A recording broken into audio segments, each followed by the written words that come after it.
Ushapitia hiyo hali? Unafanyiwa mabaya na watu wa nyumbani mwako mpaka unajiuliza, hivi ndakuja kuwasaidia hawa? Kubali, ndo dunia hii. Ukiwa mfupi utasemwa, ukiwa mrefu utasemwa, ukiwa mpana limepasuka limenenepa kama boko, ukiwa mwembamba huyu atakuja kuanguka huyu, ukiwa na macho makubwa unatoa hivi nakwambia hayo macho kama pakashume si pakashume, boko si boko, kengele si kengele, mbuzi si mbuzi. Ukiwa na vimacho huyu naye angezaliwa China tu huyu.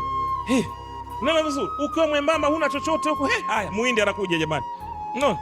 Haya Mungu basi kakujalia huyu na mzigo wake huo.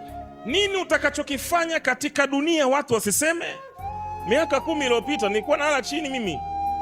Hakuna aliyesema Freemason na Lilian. Tunalala chini hapa. Tukubaliane na hayo. Tukubaliane na hayo jamani. Hakuna aliyemsema Suluhu Hassani, Samia. Hakuna aliyemsema kwa miaka hiyo, hakuna aliyemjua. Lakini leo kila mtu yuko mdomoni mwake.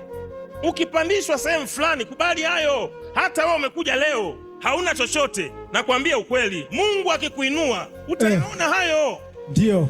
Huna gari nzuri tu anakuogopa hapo ulipo. Huna gorofa tu anakuogopa. Huna maisha mazuri tu hapo ulipo anakuogopa. Haya ukiwa nayo, bwana liwalo na liwe. Watuite vyovyote, lakini leo lazima utaongezeka. Napokea. Unaogopa kuitwa? Unaogopa kuitwa? Unaogopa kuitwa jina baya? Unaogopa kuitwa jina baya?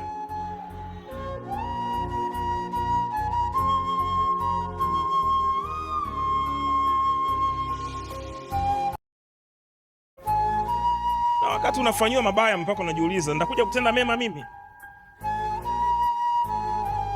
Ushapitia hiyo hali? Unafanyiwa mabaya na watu wa nyumbani mwako mpaka unajiuliza, hivi ndakuja kuwasaidia?